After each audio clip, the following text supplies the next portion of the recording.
Friends, आज हम लोग पढ़ेंगे गणित का पार्ट 2 कह सकते हो आप, जिसे हम शिक्षण विधि कहते हैं। ठीक है, यूपी टेट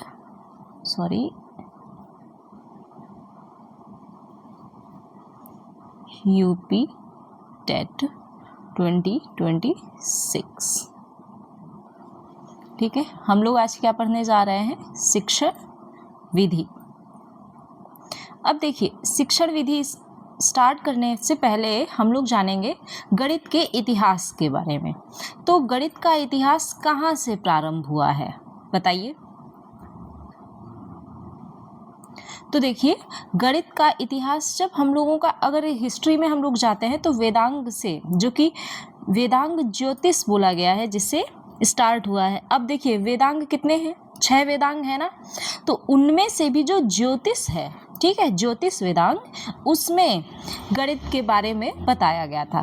ठीक है, अगर हम हिस्ट्री में चलते हैं तो ये कहाँ से स्टार्ट हुआ है? ज्योतिष वेदांग से। ठीक है,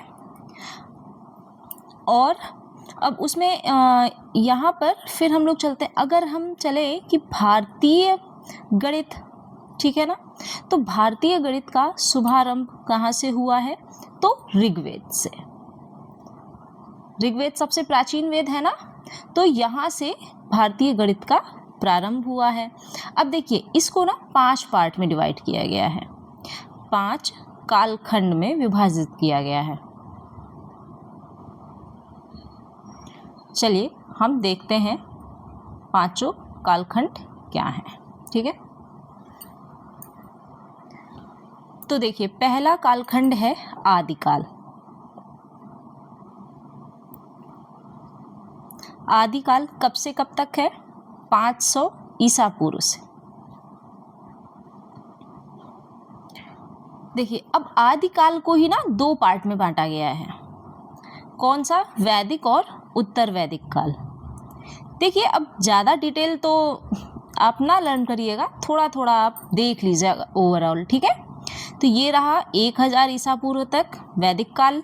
ठीक है, और उत्तर वैदिक काल जो है, तो ये आपका उत्तर वैदिक काल रहा 1000 से 500 ईसा पूर्व तक। उत्तर वैदिक काल, ठीक है, 1000 से 500 ईसा पूर्व तक। ठीक है, अब दूसरे पार्ट पे चलते हैं। तो दूसरा क्या है? पूर्व मध्य काल। तो पूर्व मध्य काल कहाँ से कहाँ तक? 500 से 400 ईसा पूर्व तक। ठीक है, तीसरा है मध्यकाल, या इसे हम स्वर्ण काल भी कहते हैं। मध्यकाल या फिर स्वर्ण काल। तो ये कहाँ से कहाँ तक रहा? तो ये गया आपका 400 ईसा पूर्व से 1200 ईस्वी तक। ठीक है, ध्यान रखिएगा कि मध्यकाल से ईस्वी स्टार्ट हुई है, स्वर्ण युग।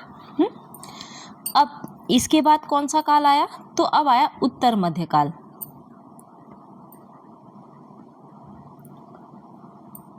तो उत्तर मध्यकाल कहाँ से कहाँ तक रहा? तो ये 1200 ईस्वी से 1800 ईस्वी तक। अब देखिए, जैसे हम लोग पढ़ते चलते हैं ना, वैसे स्टार्ट है, जबकि पूर्व ईसा पूर्व में क्या होता है? उल्टा चलता है। चलिए, अब आते हैं 5 नंबर पे है वर्तमान काल, जो प्रेजेंट टाइम में चल रहा है। ये कौन सा है? हमारा वर्तमान काल। और ये कब से कब तक का है? तो ये है 1800 ईस्वी के पश्चात। ठीक है, तो चलिए अब थोड़ा थोड़ा आप इनकी हिस्ट्री समझ लीजिए बस, है ना। तो देखिए, आदिकाल है ना। चलिए हम आगे बढ़ जाते हैं। आदिकाल,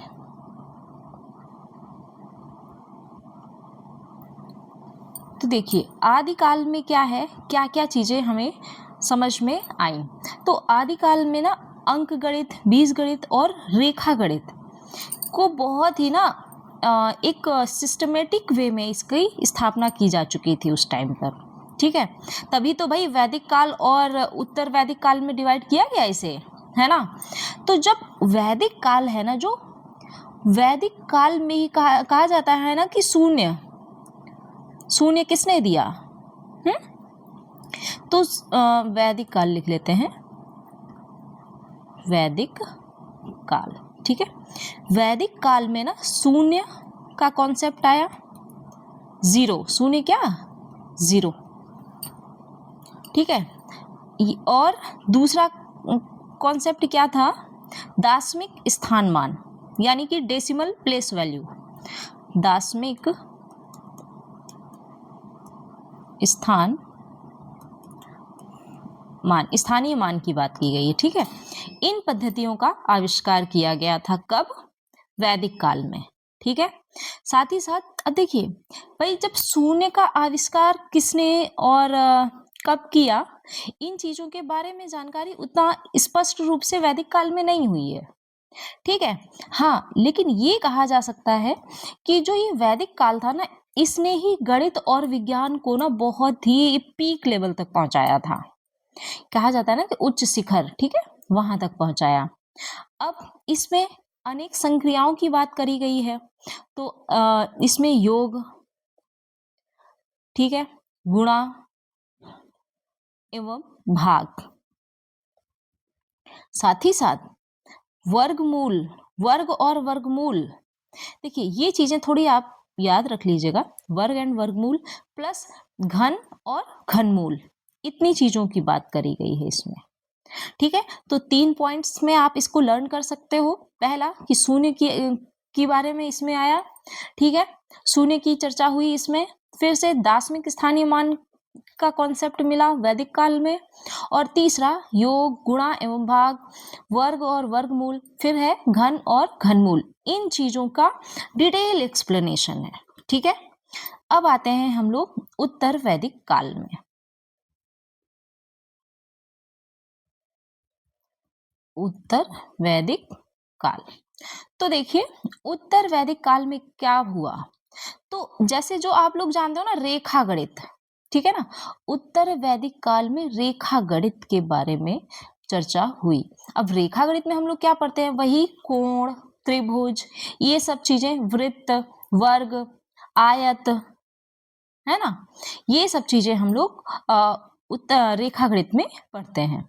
ठीक है, अब देखिए इस रेखा गणित में ना 3 सूत्रकार हैं। कौन कौन से, बौधायन, आप स्तंभ और कात्यायन।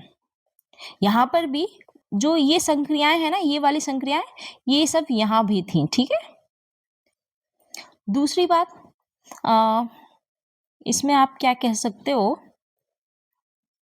हाँ, यहाँ पर ना ज्योतिष जैन आचार्य जी जो लोग थे ना, इन्होंने भी इधर बात की है। ठीक है, तो यहाँ पर लेखन पद्धति भी आई है। आपको यहाँ पर याद रखना है लेखन पद्धति। ये तो अभी यहाँ पर कैलकुलेटिव था सब कुछ, लेकिन यहाँ पर इन सब चीजों का रिटन में आविष्कार हो गया था। ठीक है, फिर देखिए अब रेखा गणित है ना, यहाँ पर बीज गणित के बारे में भी बताया है।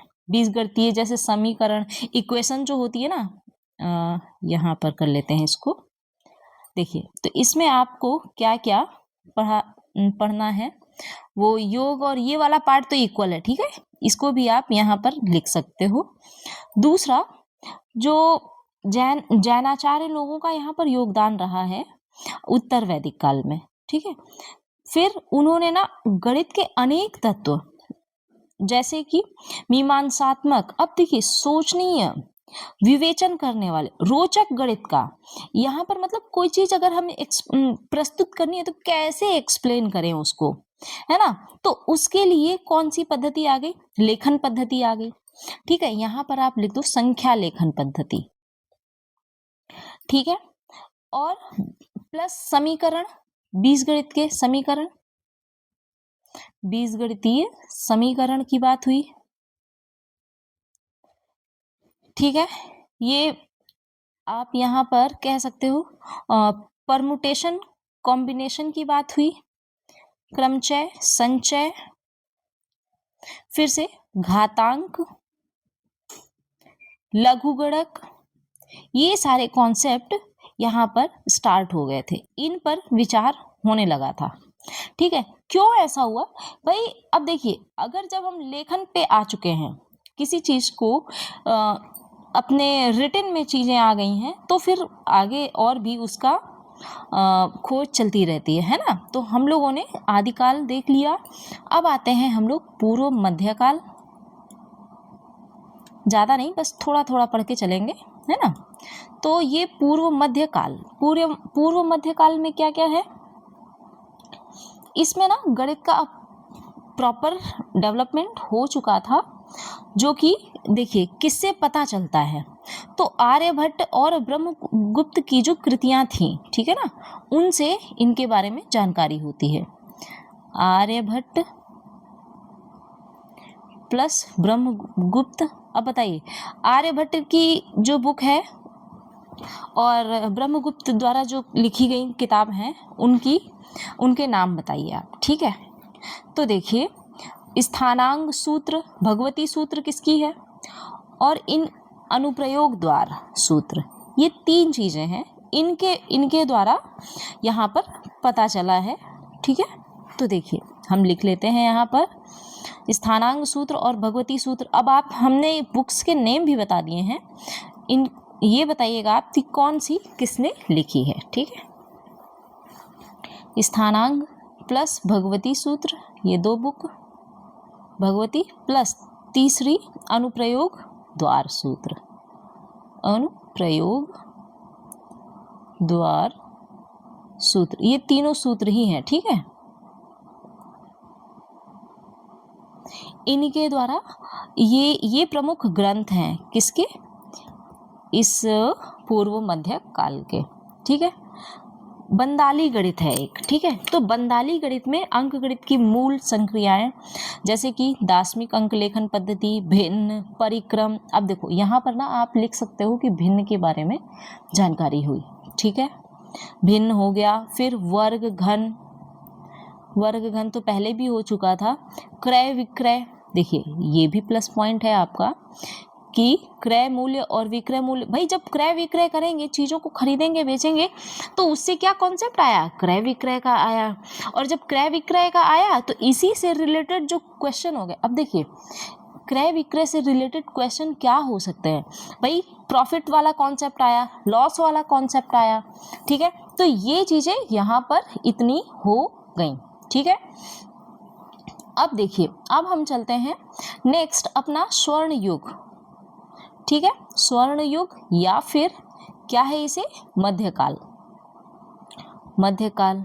ठीक है, मध्यकाल में क्या हुआ, तो इसको ना भारतीय गणित का स्वर्ण युग कहा जाता है। स्वर्ण युग क्यों कहा जाता है, क्योंकि या इस काल में ना आर्यभट्ट हो गए, ब्रह्मगुप्त हो गए, महावीराचार्य, भास्कराचार्य, ये महान गणितज्ञ हुए उस टाइम पे। ठीक है, तो इन्होंने क्या किया कि जो गणित है उसकी ढेर सारी ब्रांचेस को अब क्लियरली उसके बारे में बताने लगे। फिर क्या हुआ, तो जो वेद हैं, वेदों में जो सिद्धांत और विधियां थी सूत्र के रूप में, उन्होंने इनको क्या किया, जन साधारण यानी कि पब्लिकली ये लाए वो सारे कॉन्सेप्ट, है ना। तो अब इन्होंने जैसे देखिए, न्यूटन का जो गुरुत्वाकर्षण सिद्धांत कहते हैं, ठीक है ना, ग्रेविटेशनल लॉ, उसको फिर भास्कराचार्य ने धारणिकात्मक शक्ति का नाम दिया। अब देखिए, जो न्यूटन का, समझते जाना ध्यान से, न्यूटन्स लॉ जो है कौन सा, ग्रेविटेशन लॉ।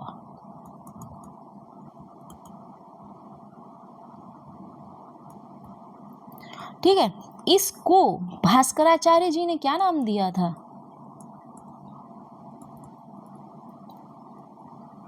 धारणिकात्मक शक्ति बोला था। अब देखिए, बाद में इन्होंने कॉन्सेप्ट दिया ना। अब आइए, आर्यभट्ट जी ने क्या दिया, तो आर्यभट्ट फर्स्ट ने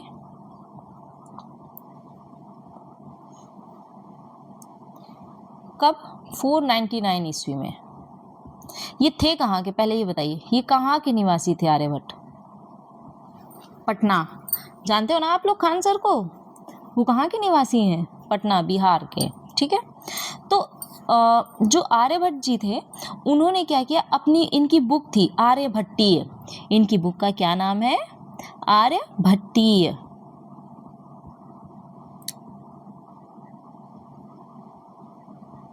ठीक है। इसमें इन्होंने गणित पाद के 322 श्लोकों में गणित के जो इम्पोर्टेंट रूल्स थे इनको सार रूप में एकदम ये कह सकते हो आप बहुत ही संक्षेप में बता दिया था, है ना।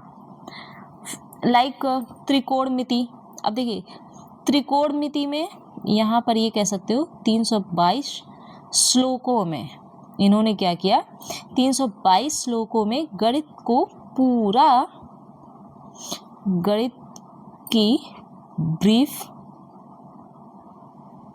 हिस्ट्री बता दी, ठीक है।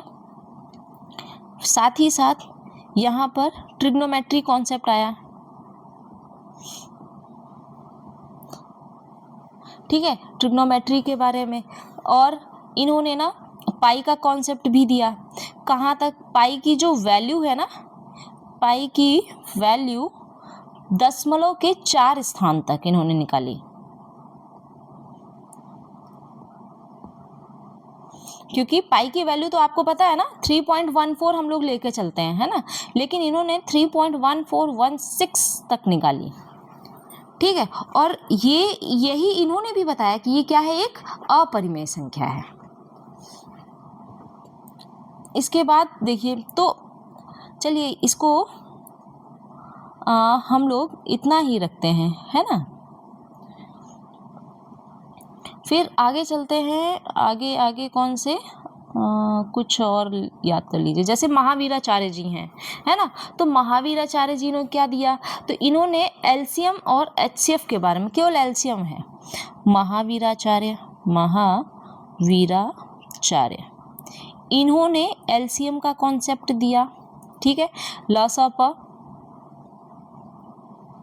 अब श्रीधराचार्य फॉर्मूला तो बहुत इंपॉर्टेंट है भैया, और इसका आप इसे लर्न भी कर लीजिएगा। देखिए श्रीधराचार्य जी ने क्या क्या दिया, तो नवछतिका अंक गणित पर इन्होंने नवछतिका और त्रिशतिका अध्ययन करके जो गणित और बीजगणित पुस्तकों की रचना की थी। इन्होंने क्या किया था, अंक गणित, देखिए अरिथमेटिक का कॉन्सेप्ट आया, अरिथमेटिक प्लस अलजेब्रा, दोनों का कॉन्सेप्ट इन्होंने दिया।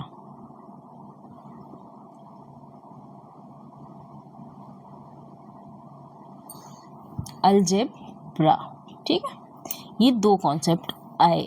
अब आ जाते हैं उत्तर मध्यकाल। उत्तर मध्यकाल, ठीक है। तो उत्तर मध्यकाल में क्या हुआ, नीलकंठ जो है, नीलकंठ जी ने 1500 ईस्वी में एक बुक में ये जो आर है ज्या, इसकी वैल्यू निकाली थी, ठीक है। फिर नारायण पंडित जी ने, देखिए नीलकंठ आप ऐसे लिख लो, नीलकंठ आर या ज्या इसको बोलते हैं, का मान दिया, ठीक। फिर नारायण पंडित ने,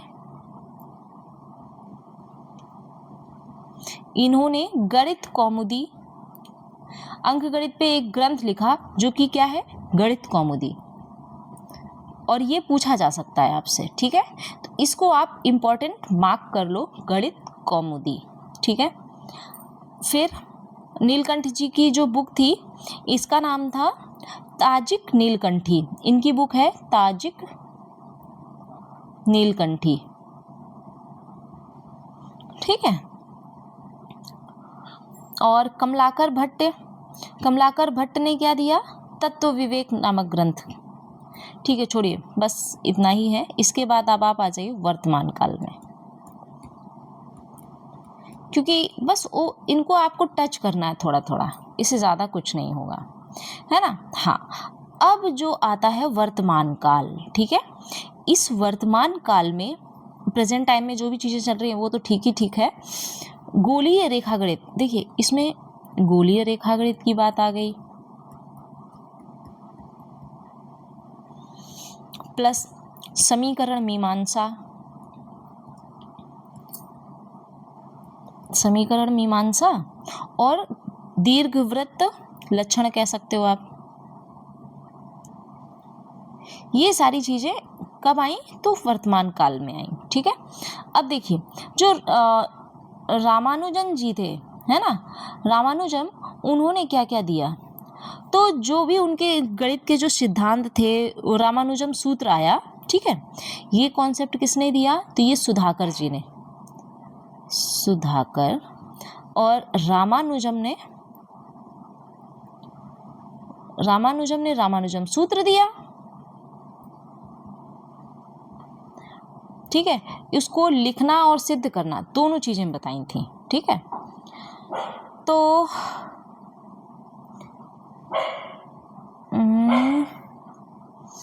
ऐसा करते हैं कि अब इस पर जो भी क्वेश्चंस होंगे वो हम लोग बाद में करेंगे, है ना, इनको इतना ही रखते हैं अब। हाँ, गणित के संबंधित जो अवधारणाएं होती हैं, ये एक चीज़ और समझ लीजिए आप, गणित संबंधी अवधारणाएं क्या क्या होती हैं। ये चीज़ें थोड़ा सा पचाना मुश्किल होता है, क्योंकि देखिए अब ये तो थ्योरी होती है और इसे हमें पढ़ना होता है और ज़्यादा कुछ नहीं होता है इसमें। बस आप एक बार देख लोगे कि ठीक है, तो आप सारी चीज़ें अच्छे से कर ले जाओगे। अब चलिए इसमें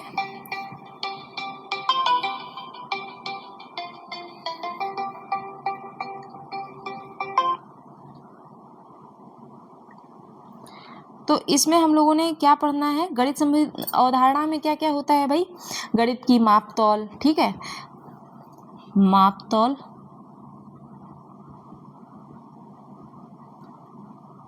प्लस मात्रा। मापतौल क्या? मापन कैसे किया जाता है। मात्रा में क्या हो गई? क्वांटिटी, परिमाण, ठीक है, प्लस दिशा, डायरेक्शन। इन चीज़ों का अध्ययन किया जाता है। ठीक है, और क्या है? गणित कैसी मतलब गणित क्या है? तो इसे आप ये कह सकते हो आगमनात्मक और प्रायोगिक विज्ञान है, प्लस प्रायोगिक, ये भी एक साइंस है। क्या है? साइंस। ठीक है, तो अब देखिए एक मतलब आप अगर इसका क्या कह सकते हो, गणित को अगर डिफाइन करोगे तो डिफाइन कैसे करोगे कि गणित क्या है? गणना करना, यानी कि गणित क्या है? गणनाओं का विज्ञान है, गणनाओं का विज्ञान है, बस। ठीक है, और इसमें क्या होता है, अगर इसका अध्ययन आप करते हो ना, तो मस्तिष्क में ना तर्क करने की आदत विकसित होती है, तर्क करने की आदत। ठीक है,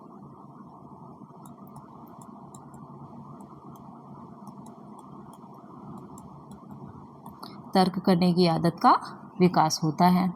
तो फ्रेंड्स, आज के लिए हम लोग इतना ही रखते हैं, बाकी कल इसके जो भी इम्पोर्टेंट क्वेश्चंस होंगे वो हम सभी देखेंगे। ठीक है, तो आप सभी हमें कमेंट करके ज़रूर बताइएगा कि ये लेसन आपको कैसा लगा, क्योंकि अब देखिए ये तो आपको पढ़ना पड़ेगा। और पेडागोजी क्या होती है ना, 50% वाला रेशियो चलता है, ज़्यादा मेहनत भी नहीं करनी होती है। सीटेट में भी आता है, टेट में भी आता है। ठीक है, तो आज के लिए इतना ही, मिलते हैं नेक्स्ट लेक्चर में।